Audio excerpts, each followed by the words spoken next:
Kita akan mendengarkan paparan dari Pak Bambang Widianto. Waktu dan tempat, saya persilakan Pak Bambang. Oke, terima kasih Pak Moderator, Pak Vincent.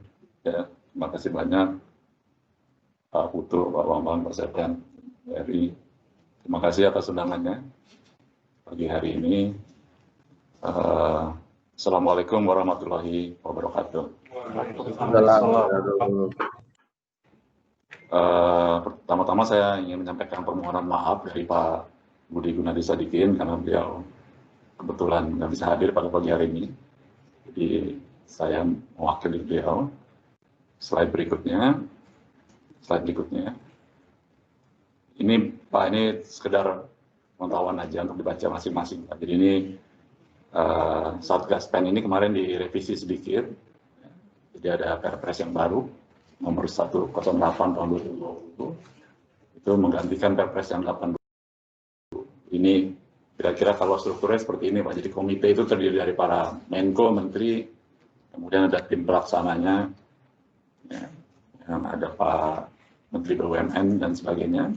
Terus ada Satgas Pak, ada Satgas yang COVID yang ketuanya Pak Doni. Terus ada Satgas Pemulihan Ekonomi Nasional yang ketuanya Pak Budi Sadikin. Nah, saya di bawahnya beliau itu Pak. Kalau tugasnya itu tugas secara formal di Perpresnya kayak gitu Pak, tapi biasanya kalau kita baca tugas yang formal di Perpres suka nggak ngerti kita Pak, jadi baca sendiri aja nanti Pak. Silakan Pak, slide berikutnya. Nah, ini Bapak Ibu sekalian, jadi ini memang krisis yang kita hadapi sekarang Pak, ini memang agak berbeda dari krisis-krisis sebelumnya. Ya, kita biasa Pak mengalami krisis financial, ya, financial crisis itu kita biasa. Kita 97 ngalamin, 1930 kita ngalamin, 1987 kita ngalamin, kemarin 2008 itu semuanya financial shock ya. Jadi bermula di awalnya dari sistem keuangan. Ya. Nah, para ekonom tuh Pak, biasanya kalau yang krisis keuangan kita ada resepnya tuh Pak. Dan biasanya udah baku tuh OJK, udah baku ya Pak Bambang ya. Udah baku tuh kalau kita ngalami financial system shock ini. Tapi yang terjadi pada saat ini Pak, karena kita mesti melakukan pembatasan, yang kena tuh justru real ekonominya. Dan ini biasanya Pak, problemnya adalah, kalau di financial shock, ini hampir sama aja Pak. Kita mengalami masalah likuiditas, tapi di perbankan. Atau di pasar modal. Ya. Kalau kita baru mengalami likuiditas aja, biasanya OJK langsung BI, OJK langsung turun tangan, selesai itu masalah Pak. Nah, kalau di kanan kita Pak, itu yang di kanan itu yang kita real ekonominya, kita kenanya di household, di rumah tangga, dan kita kena di industri, di tempat bapak-bapak ibu sekalian. Jadi, rumah tangga dan korporasi itu langsung kena. Ya, ini agregat supply kita kena nih Pak, serak langsung. Nah, kalau nanti kita problemnya ini masih likuiditas, sekarang ini barangkali kita masih likuiditas ini. Tapi kalau nanti sampai terus di capital problems Pak, nanti yang aset non-liquid kita ikut kena, kita nggak bisa bergerak lagi Pak. Itu kita bisa berubah dari yang tadinya krisis di real sector sampai krisis di financial sector. Itu yang mau kita hindari Pak. Jangan sampai ini jadi krisis ganda nih, kalau kita krisis real, sekarang real, nanti ada krisis financial, parah Pak. Ya, slide berikutnya. Nah ini Pak, ini yang kemarin. Bukan PDB, Q2-nya year on year-nya sempat minus 5,32. Kemarin ada perbaikan minus 3,49. Ini kita merasa optimis ada perbaikan. Ya. Tingkat pengangguran tapi naik. Ini tingkat pengangguran terbuka Pak. Bukan artinya pengangguran terbuka ya orang yang barangkali yang setengah terbuka ini banyak Pak, jauh lebih banyak. Tingkat kemiskinan juga meningkat Pak. Jadi kita ini Pak, Bapak Ibu sekalian, saya dibantu BRI ini memberikan bantuan sosial, nih, Kementerian Sosial itu memberikan bantuan sosial itu kepada 25% masyarakat termiskin. Itu sekitar 15,5 juta Pak. Artinya itu seperempat orang tuh udah dibantu tiap tahun rutin Pak, itu nggak ada masalah selama ini Pak.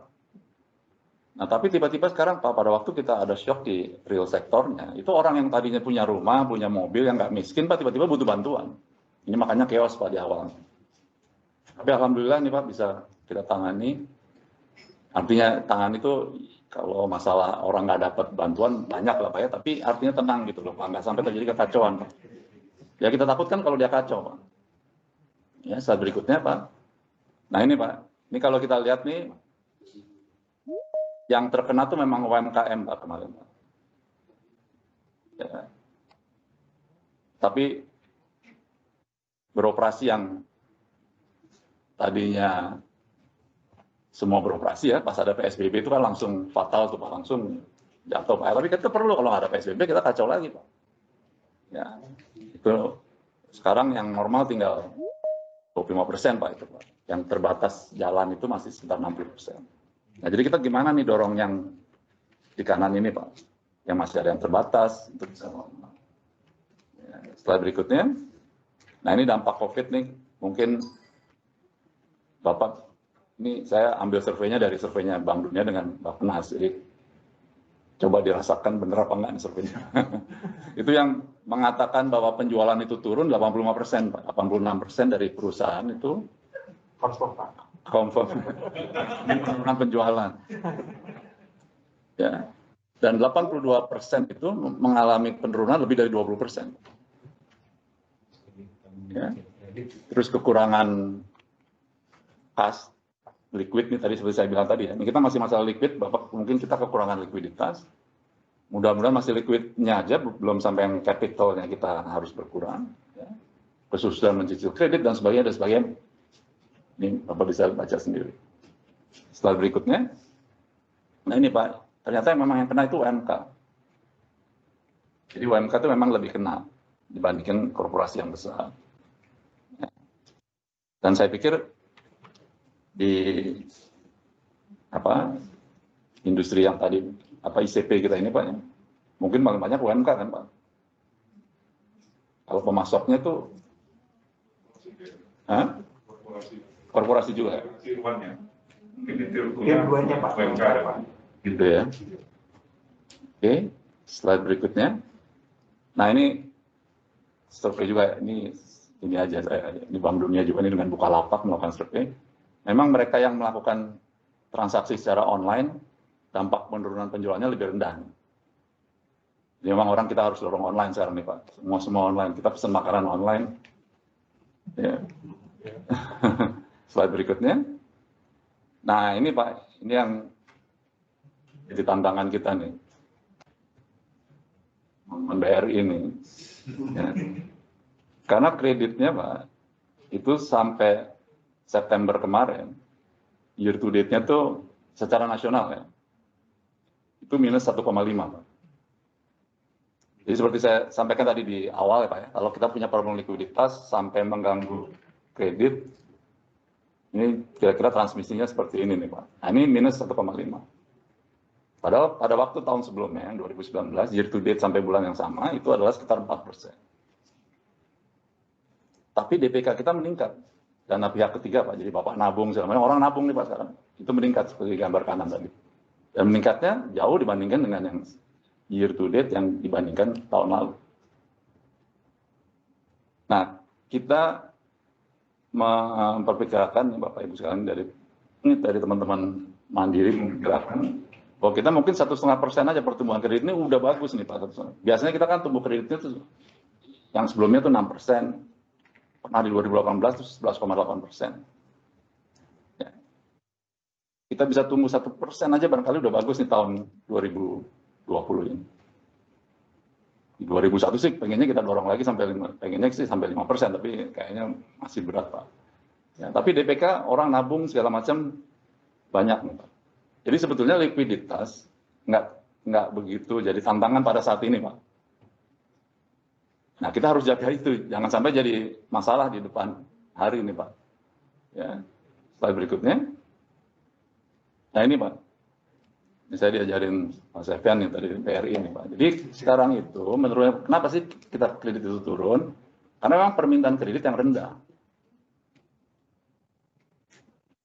Dari teman-teman perbankan, risk appetite-nya juga rendah gitu. Kita perbankan takut sekali Pak nyalurin uang. Terutama untuk korporasi. Dua-duanya, kalau korporasi, aduh saya simpen dulu deh, saya nggak berani. Tapi kalau untuk yang UMKM, BRI nyalurinnya fantastis Pak sekarang Pak, hebat banget. Ya. Jadi ini gimana nih ininya kan mesti kita fasilitasi kalau kita lihat fenomena seperti ini. Slide berikutnya. Nah ini Pak, indeks keyakinan konsumen nih Pak. Jadi Bapak Ibu sekalian, Pak Rotko pasti nggak akan bergerak nih Pak, kalau nggak ada confidence. Confidence dilihat dari apa? Satu Pak, dilihat dari orang melihat kita menangani COVID. Ya, kalau beritanya tiap hari masih naik terus ya, kira-kira lah Pak gitu Pak ya kan? Kedua adanya vaksin Pak. Nah ini berita yang simpang siur segala macam ini harus dihindari terkait vaksin barangkali Pak ya. Jadi kita, karena itu yang teman-teman sekalian akan bergerak kalau ada keyakinan oh kita aman. Kalau enggak kita survival terus. Dan ini kita perkirakan masih sampai semester 2021 kita masih harus survival memberikan bantuan sosial yang besar kepada mereka yang lemah, keluarga-keluarga yang bawah. Nah ini kalau kita lihat tuh jauhnya jauh banget ini Pak. Ya, slide berikutnya. Nah ini Pak, tapi mobil udah mulai naik nih Pak, Rotko. Ya. Jadi ada tren bagus dari bulan Mei. Bottomnya kan Mei. Kita udah mulai naik, jual motor juga udah mulai naik. Nah ini kita mau pakai momentum ini Pak. Konsumsi BBM juga meningkat. Nah, ini mudah-mudahan ada optimisme di sini Pak. Nah, slide berikutnya. Nah ini tadi yang disampaikan Pak Putu, ya, untuk kesehatan, perlindungan sosial, untuk UMKM. Jadi untuk perlindungan sosial dan UMKM aja tuh sekitar 350 triliun, hampir 50% dari 695 itu. Slide berikutnya. Nah untuk pembiayaan korporasi, untuk insentif usaha, untuk sektoral Pemda itu juga. Ya. Insentif usaha itu termasuk tadi pajak dan sebagainya. Ya. Tapi memang yang pajak segala macam itu Pak, memang kalau kita baca waktu kalau ada krisis finansial, Bapak baca di teks di literatur itu selalu kan ada insentif pajak segala macam. Tapi itu sebenarnya nggak begitu efektif Pak. Tapi kalau perusahaan udah berhenti, gimana dia harus bayar pajak? Mau diringanin pajaknya kayak orang nggak ada barang yang dibayar pajak kan gitu Pak. Ya, tapi itu sepertinya standar nih kalau di literatur ekonomi itu gitu, keringanan pajak dan sebagainya. Slide berikutnya. Nah ini Pak, jadi ini saya sekiranya mengembangkan ya, dari si programnya. Kita punya program utama yang sekarang Pak, program Kartu Prakerja. Jadi ini untuk pekerja-pekerja yang di layoff, barangkali bisa Pak daftarin untuk mendaftarkan di program Kartu Prakerja. Ini pendaftarannya online. Ya. Yang awal tuh 5,6 juta kita sekarang Pak. Slide berikutnya. Dan ini program subsidi upah nih Pak. Nah ini yang tadi saya sampaikan. Kita biasa memberikan 25% ke bawah, nggak ada masalah Pak selama ini Pak. Orang kita kasih bansos segala macam. Tapi sekarang ini Pak, orang yang nggak miskin-miskin, orang yang nggak rentan tadinya, jadi butuh bantuan Pak. Nah, ini ada program subsidi upah. Ini Bapak Presiden kalau ini yang menggagas nih. Ya, ini sudah diresmikan juga. Jadi ini datanya diambil dari data BPJS Naker. Untuk mereka yang gajinya di bawah, yang melapor di bawah 5 juta per bulan Pak. Karena kita nggak tahu kenyataannya berapa. Kita ngaku Pak ya. Ya macam-macam lah gitu. Ya kan? Tapi kita buat karena kita buat ini kan yang melaksanakan, ini kan Menteri Tenaga Kerja. Jadi peraturan Menteri Tenaga Kerja itu mengatakan yang melapor pada tanggal sekian di bawah 5 juta gitu. Kalau enggak kita ditangkap semua nanti Pak habis itu. Ya kan? Slide berikutnya. Nah ini program Banpres Produktif nih Pak. Ini sudah diresmikan Presiden juga. Ini khusus untuk UMKM Pak. Jadi ini memang kita dalam menangani krisis sekarang Pak agak berbeda sedikit Pak. Dibandingkan dengan kita menangani krisis sebelumnya. Karena sekarang kita lebih memberikan priority kepada UMKM. Bantuan langsung Pak ini. Nilai bantuannya itu 2,4 juta, kita berikan langsung sekarang menuju 12 juta. UMKM kita ada 30 juta kali Pak, tapi udahlah. Kita nyalurinnya lewat BRI, lewat bank. Data awalnya juga kita compile dari BRI. Dari BRI, BNI, Himbara lah, dari Himbara. Tapi karena BRI yang paling banyak menangani usaha mikro, ya, jadi PR-nya banyak. Ya boleh dong PR-nya banyak, nggak apa-apa Pak. Ya. Untungnya banyak. Slide berikutnya. Nah ini Pak, ini yang spesifik untuk usaha Pak ya. Jadi satu restrukturisasi kredit ini ikut aturannya OJK. Penempatan dana Pak. Kita menempatkan dana 65 triliun Pak di perbankan dengan harapan bisa dijadikan pembiayaan 3 kalinya. Tapi BRI kita kasih 15 triliun bisa nyalurin 100 triliun lebih gitu hebatnya. Jadi hampir 8 kalinya BRI ini. Terus kita punya subsidi bunga kredit. Terus kita punya penjaminan kredit. Preminya yang kita jamin. Jadi kalau Bapak punya kredit, nah ini Bapak harus sampaikan nih ke Bapak. Kalau Bapak punya kredit, oke ini kan maksudnya nih kalau ada kredit yang baru Pak ya, jadi kita memberikan penjaminan. Preminya yang dijamin, karena yang menjamin Askrindo. Jadi preminya dijamin oleh pemerintah. Ya, setelah berikutnya, nah ini subsidi bunga kredit, ini Bapak bisa baca sendiri deskripsinya. Memang sekarang kita baru memberikan kepada UMKM.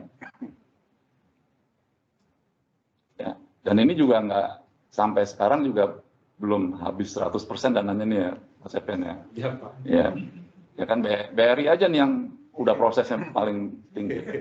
Karena juga nggak gampang Pak, ya harus restrukturisasi dulu, baru dia dapat ini segala macam. Ya. Tapi sampaikanlah Pak ke kawan-kawan Bapak, karena ini programnya akan berlangsung terus. Jadi untuk memudahkan kita mendapatkan modal kerja Pak. Jadi di satu sisi trennya mulai naik tadi Pak, di satu sisi harus bergerak lagi modal kerja dan sebagainya. Manfaatkan aja ini Pak. Slide berikutnya. Nah ini yang UMKM nih Pak, promosi kreditnya. Ada yang kur, ada yang non kur. Ya, kalau yang kur kan memang udah 6% tuh Pak bunganya. Enggak, bunganya 6%, subsidinya lebih Pak, subsidinya. Dulu awal-awalnya waktu nggak disubsidi bisa 20% Pak. Subsidi bunganya Pak yang mau. Iya. Jadi mau dia pada. Ya, terus kur udah jadi 6% udah disubsidi tuh kan 6%, disubsidi lagi 6% lagi supaya jadi 0. Jadi 0 kalau pakai kur Pak. Nah, hanya pokoknya aja, iyalah pokoknya harus layak. Tapi kan karena di restructure Pak, kita restructure dulu dengan teman-teman OJK nih, aturannya segala macam kita ikutin. Slide berikutnya. Nah, ini penjaminannya juga kita ada. Jadi ini bisa Bapak bisa ikut nih berpartisipasi dalam program ini. Slide berikutnya. Nah, ininya Pak, skemanya. Emang agak rumit Pak. Kita tuh rumit lah pokoknya Pak. Rumit mau aman, mau ini, tapi akhirnya jadi rumit kayak gini. Ada BPK Pak. Ada BPKP, ada BPK, ada segala macam. Ada OJK juga. Ya. Tapi sebenarnya gampang Pak, prosedurnya itu Bapak nggak, kalau dari sisi Bapak tinggal datang ke banknya. Jadi tinggal datang ke banknya aja. Yang lain ini jalan sendiri prosesnya. Nggak usah tahu ini Pak ya. Nggak usah tahu ini kan cuma pengetahuan aja. Ya. Ya, ada yang sederhananya nanti. Enggak, tapi penting saya sampaikan bukan apa Pak. Oh mungkin bisa memberikan masukan. Apalagi sih Pak yang kurang, apalagi yang kurang. Ya. Slide berikutnya. Nah, kalau yang kredit korporasi Pak, karena likuiditasnya masih lebih tinggi dibandingkan dengan yang UMKM tadi, bisa sampaikan tadi kan memang UMKM yang terdampak. Ini khusus yang penjaminan kredit korporasi, namanya jaminah nih Pak, jaminan pinjaman pemerintah. Nah ini kita melalui LPEI dan melalui PII. Jadi penjaminannya diberikan pemerintah melalui LPI dan PII atas pembiayaan yang diberikan oleh perbankan kepada pelaku usaha korporasi. Kita sih bilangnya korporasi padat karya. Kalau usaha mobil, assembling perakitan mobil udah pasti padat karya. Yang terdampak COVID gitu lah kira-kira. Ya. Dan ini sampai sekarang juga masih belum 100% nih Pak, masih banyak dananya. Ya, slide berikutnya. Ininya Pak kira-kira Pak. Aturannya. Jadi kredit kerja modal kredit modal kerja baru atau tambahan kredit modal kerja dengan plafon 10 miliar hingga 1 triliun dalam bentuk cash dan atau non cash loan. Ya, ada klaster pertama tuh yang 10 miliar segala macam itu dijamin preminya 100%, Pak. Pak Rotkut bisa dipakai nih, Pak, karena untuk teman-teman pemasok ya. Iya, Pak. Karena penjaminannya 100%, Pak. Jadi nggak ada risiko dari sisi banknya. Ya. Klaster B itu bank partisipan itu, Pak, ada Bank BCA dan sebagainya. Jadi banyak nih, Pak, selain Himbara juga ada bank-bank. Ya. Kalau lihat dari coverage porsi penjaminannya itu Bapak bisa baca sendiri lah. Ya, slide berikutnya. Nah, ininya, Pak. Tadi, Pak, skemanya lagi. Kalau Bapak urusannya tinggal sama perbankan Bapak aja. Yang lainnya udah jalan sendiri. Ya. Jadi ini mudah-mudahan, Pak, ini karena ini udah yang tingkat korporasi nih, Pak Rotko. Jadi ini mungkin untuk Isuzu, untuk segala macam. Silakan, Pak. Karena trennya udah mulai membaik, kita jaga momentum itu. Bapak bisa minta modal kredit modal kerja dengan penjaminan. Slide berikutnya. Nah ini, Pak, kalau penempatan dana itu kita sudah tempatkan 64 triliun, dari anggaran 66 triliun kita tempatkan 64 triliun. Dan itu sudah tersalur jadi pembiayaan hampir 200 triliun. Ya. Subsidi bunga kredit nih, Pak, yang masih kecil. Penjaminan kredit juga masih kecil. Nah, jadi barangkali ini yang perlu kita dorong. Ya, kalau likuiditas nggak ada masalah nih, Pak, mungkin program penempatan dana nggak akan kita teruskan tahun depan. Ya, mudah-mudahan insya Allah masih seperti sekarang nih, Pak, likuiditasnya. Ya, ketat tapi oke gitu loh, Pak. Nah ini yang perlu kita jaga, Pak. Karena likuiditas ini apa ya? Bapak kalau ingat tahun 97 kan, Pak, hari ini banknya masih bagus, besoknya udah. Ya kan, 97-98 gitu, Pak, kejadiannya, Pak. Kita masih hari ini bagus, besok tiba-tiba bangkrut banknya. Ya, jadi ini fragile sekali gitu. Ya, dan ini penjaminan kredit baru dipakai sedikit, Pak. Silakan Bapak dengan asosiasi. Ini biasanya kita sosialisasinya dengan Kadin nih, Pak. Jadi teman-teman Himbara dengan Kadin untuk sosialisasi program ini. Karena kita pengen dorong juga, Pak, uangnya masih ada. Ya.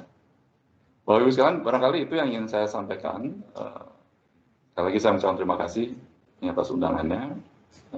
Mudah-mudahan kita optimis lah akan lebih baik tahun depan, Pak. Dan seperti tadi disampaikan Pak Putu, memang industri otomotif ini motor, Pak. Motor dalam pertumbuhan, motor dalam menyerap tenaga kerja. Kalau itu hilang, waduh, kita nggak kebayang lah, Pak, gimana. Jadi mohon, Pak, dengan segala macam tadi ya, pasti kita semua nih, industri juga udah dalam limit juga nih, Pak, semua. Udah ngepet semua nih, Pak. Tapi tolonglah, Pak, bertahan, mudah-mudahan ini ada tren yang baik, dan kita 2021 dapat. Mungkin kita ada vaksin, kan pengennya sih ada vaksinnya Januari, gitu, Pak. Kemudian 6 bulan pertama aja yang agak berat, tapi kesananya kita udah nggak survive lagi, Pak, kita udah mulai ada pertumbuhan. Nah, terima kasih itu Bapak Ibu sekalian. Terima kasih. Assalamualaikum warahmatullahi wabarakatuh. Pertama, saya akan tujukan ke Pak Bambang Widianto mengenai program PEN Pemulihan Ekonomi Nasional ini, khususnya pembiayaan korporasi, Pak, di mana kalau saya pelajari masih ada penyelesaian, dalam tahap penyelesaian untuk skema dukungan, regulasi, serta infrastruktur pendukung untuk operasionalisasi. Yang saya mau tanyakan Pak Bambang, kira-kira kapan bisa rampung, Pak, dan implementasi mengenai hal ini? Oke, terima kasih Pak Handi pertanyaannya. Ini memang untuk yang korporasi, kalau yang UMKM ini sekarang udah ada dua-duanya nih, Pak, ya, untuk subsidi bunga dan penjaminan. Dua-duanya udah jalan. Pak Handi kalau masuk yang kategori itu bisa langsung aja, Pak. Ya. Tapi untuk yang korporasi memang baru ada penjaminan sekarang, Pak. Yang tadi itu juga penjaminan yang melalui LPI, PI itu memang baru selesai juga skemanya tuh, Pak. Ya. Baru selesai, tapi untuk yang subsidi bunga itu belum ada yang korporasi. Ini yang sedang kita bicarakan nih dengan teman-teman BRI, dengan semuanya. Ya, karena memang udah diminta nih, Pak, di sidang kabinet juga Pak Presiden tuh udah minta bahwa ini kalau bisa harus dapat nih korporasi, karena kalau nggak jalan. Jadi kira-kira itu Pak yang bisa saya jawab. Mungkin Pak Sofyan juga bisa nambahin yang ini. Silakan aja Pak kalau mau nambahkan. Ya, terima kasih Pak. Terima kasih Pak Bambang. Ada sedikit bertanya Pak tentang PP yang 98 itu ya.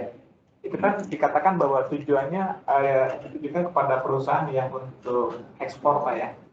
Ekspor dan juga untuk pengembangan kapasitas produksi nasional Pak ya. Cuman ini kan kalau sebagai dalam hal ini kan Isuzu memang ekspor Pak ya. Tapi kalau untuk yang di bawah berlaku nggak Pak? Misalnya partner-partner kami ini supply chain, apakah mereka juga dapat fasilitas yang sama Pak untuk dalam hari ini? Untuk dapat fasilitas ini? Yang on progress dengan yang banyak kan on progress yang dibuat. Kalau jawaban cepatnya sih dapat Pak. Dapat Pak? Ya, dapat. Jadi gini, itu memang kalau udah jadi peraturan tuh bahasanya jadi begitu. Tapi sebenarnya waktu di rapat itu cuma bilang yang penting dia padat karya gitu, padat kerja, padat pekerja, labor intensive. Labor di atas 300 tadi Pak ya? Makanya itu akhirnya terjemahannya jadi begitu gitu. Tapi sebetulnya tuh yang penting tuh bahwa dia mempekerjakan banyak orang gitu. Intinya gitu. Jadi Bapak kalau ada masalah gitu langsung aja nego ke banknya. Oke. Ya. Silakan Pak Vincent. Baik, saya sedikit, terima kasih para narasumber. Jadi ke Pak Bambang Widianto. Iya Pak. Jadi kalau dari klaster kebutuhan industri tadi kita lihat untuk insentif usaha dan juga kemudian korporasi. Untuk insentif usaha saya lihat sebenarnya insentif usaha ini tergantung volume produksi yang ada. Memang ketika krisis terjadi, otomatis dia turun. Artinya insentif usaha yang didapat juga pasti mengikuti dedicated daripada volume. Sebenarnya bisa nggak yang untuk anggaran ke insentif usaha ini dipindahkan ke korporasi?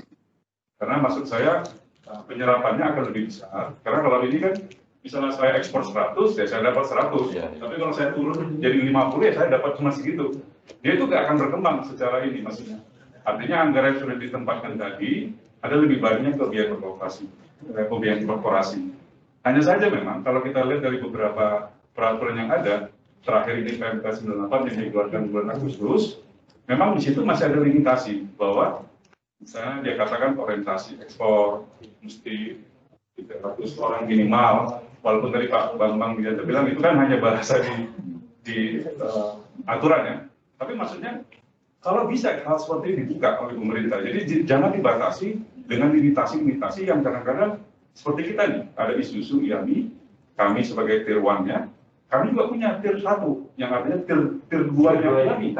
Ini juga levelnya banyak Pak. Nah, kalau ini bisa difasilitasi tanpa ada limitasi-limitasi tadi, saya pikir penyerapannya akan lebih maksimal.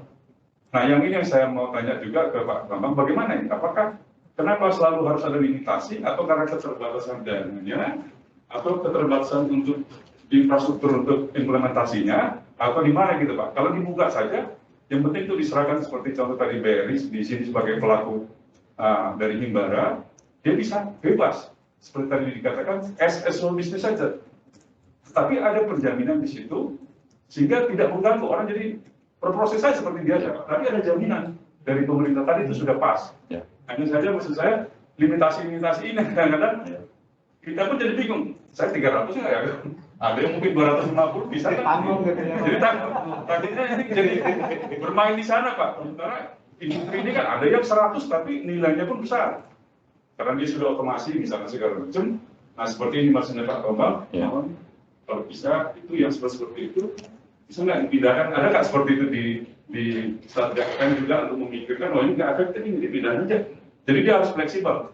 Nah sementara dari pihak Bang Beri sendiri dan OJK di sini bisa melihat bahwa ini dibuat aja seperti bisnis biasa, tetapi ada jaminan yang melekat di situ oleh pemerintah. Mungkin itu Pak dari saya. Ya. Terima kasih Pak. Ya. Silakan Pak langsung. Jadi kan gini Pak, ini memang ya nggak ada dua hal yang paling penting kalau kita diskusikan. Ini ngomong nggak ada hubungannya sama bisnis nih Pak. Tapi memang pertama itu segala macam kebijakan yang dikeluarkan sama kita kita tuh ketakutan banget diperiksa gitu aja.